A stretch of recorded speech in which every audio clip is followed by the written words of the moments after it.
I wanted to do a video on the best guitar I think there is under £1,000 at the moment, and that is the PRS DGT SE. This guitar actually kind of changed my opinion on PRS in general.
This channel is supported by TrueFire. TrueFire is an online library of lessons from some of my favourite players. There's thousands of lessons on there. You can use the promo code JNC40 to get 40% off of any of their courses.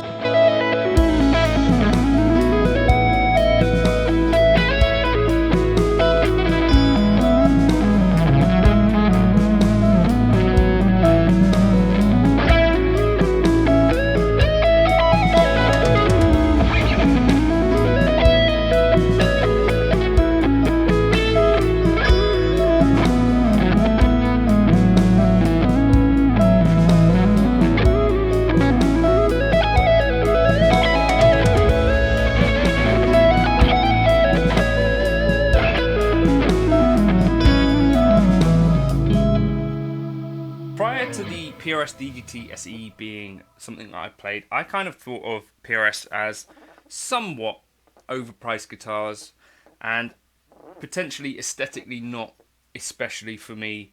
And when I first bought it from Peach Guitars, who, if you're going to be buying a PRS, or really any guitar in the UK, I kind of feel like Peach is a good place to go to because they are actually opening every box of every guitar, giving it a going over, you know, setting them up. If there's flaws, they're going to find them. That's not the case with most other kind of stores that look fairly big in the UK. The PRSs that I've got from Peach have been really good quality and really haven't been able to find flaws on them. Also, I guess you can actually, this isn't sponsored by Peach or anything, I'm just like genuinely impressed by what they do. You can pick, you know, the tops based on the tops and the weight of the PRS. They kind of weighed even the SE models individually. Anyway, so that aside, the PRS DGT SE, it came out, I think this had been sort of known about for a little while. I've just got it back off of the student who I was borrowing the Affinity off of, because I was restringing that, and before I restrung it I said, well, here's a guitar to play in the meantime. I think it's a really great guitar in its own right, and there aren't too many guitars that aren't, you know, either reminiscent of a Telecaster, a Les Paul, a Strat, or whatever. The PRS, I think, is one of those kind of alternatives which kind of goes against the Beato thing that Keith was telling me about, or he posted about it on Instagram as well, where Beato says there's like a few key guitars that you could take to a situation, be taken seriously. They're like the archetypes is what I think of them as, like the Telecaster, the Stratocaster, the ES335, the SG. You know, if you show up with a PRS, I think you might get taken seriously, or you might get accused of being a dentist. Anyway, so the DGT SE has actually come down considerably in price from when I bought it. So I paid $1,049 for this, and this seems to be the thing with quite a lot of the PRSs, that at launch they're at their full price, and then shortly thereafter you get them for an even more, well, I say a more reasonable price. I think for an Indonesian guitar, 1049 was kind of pushing it a bit, but they have kind of kept the quality really high, so there is that. But yeah, 1049, it has its own kind of special pickups. The neck shape is significantly different to other PRS SEs as well. The fret types are tool, which it's got a really nice feel under it. The neck shape, I think, is actually one of the nicest neck shapes going, and yeah, it's just a really comfortable, not skinny. You know, some PRSs are a little bit on the skinnier side or the flatter side. This is just that Goldilocks shape for me. And my favourite thing on these PRS guitars is the coil split sound. So on a PRS, generally, if it's got a coil split, I'll be having that up the whole time because I really dig that sound. It's somewhat reminiscent to me of some of those tones that I used to really like on an Ibanez, with the parallel split tones and all that sort of stuff. So yeah, I've not changed the strings on this from when it was new either.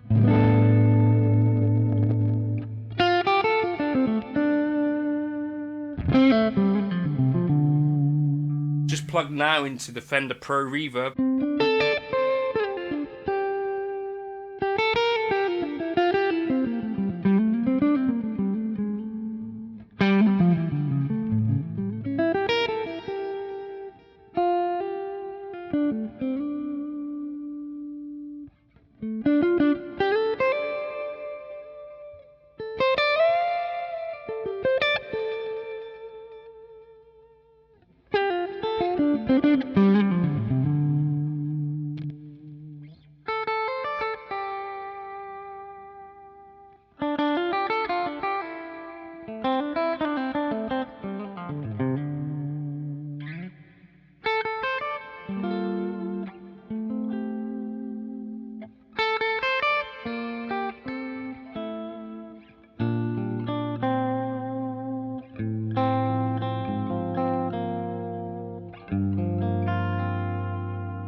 I think what I like so much about it is it just has an air of quality about it, from the pickups to the build quality to the finishing. You know, just exactly what you'd hope for from a PRS. You know, you think sometimes like the SEs are like a budget PRS, which of course some of them have been, and historically, but I think still they have some of that PRS kind of ethos to them. Yeah, I don't know. I'm really impressed with it. This switch, yeah, I've still not got used to the positioning of that switch. So if you're coming from a Strat or a Telecaster, that is one area that is going to feel, in my opinion, a bit unnatural. Also, shout out to Jason Wade. He sent over these different, so these like the proper style PRS knobs, and yeah, they look quite a bit prettier. But yeah, in general, I just think definitely a guitar worth giving a look. It does have a mahogany body, so it's going to feel a little bit heavier than maybe a Stratocaster, but not wildly, out there. Probably, like a really sort of between £7 and £8, just at the upper end of 7, hopefully at the lower end of 8 is what I'd be looking for one of these. If there are flaws with the guitar, just send it back, because like this one has come up perfectly. It shows me that over there in the Cork factory PRS, they are making some really fantastic guitars. Anything I change about it? Not really. I think the gold top one with the moons maybe even looks slightly prettier, but in general a fantastic guitar. I think I might put some 9.5 gauge strings on it. It comes strung with 9s, which the PRS is a slightly shorter scale length, so that's kind of part of what's giving it a super slinky feel. So I don't want to go way up to 10s necessarily, but go up to 9.5s. Maybe I'll have a little bit of a different feeling under the fingers with a little bit more stability, with a bit more string girth. Anyway, let me know your thoughts on the PRS, and yeah, like I say, the price is now pretty reasonable, sort of around the £800 mark, and I think for that money, you're really going to struggle to find anything better. If you think of something better, feel free to leave in the comments and tell me I'm an idiot. I'd like to know your thoughts. I prefer this to the CE24 specifically for this neck shape, and also I prefer 22 fret guitars, but the neck shape in particular about the DGT is what sets it apart, I think, for me, because it's nice and kind of not chunky, but a way fuller neck shape. Cheers for stopping by.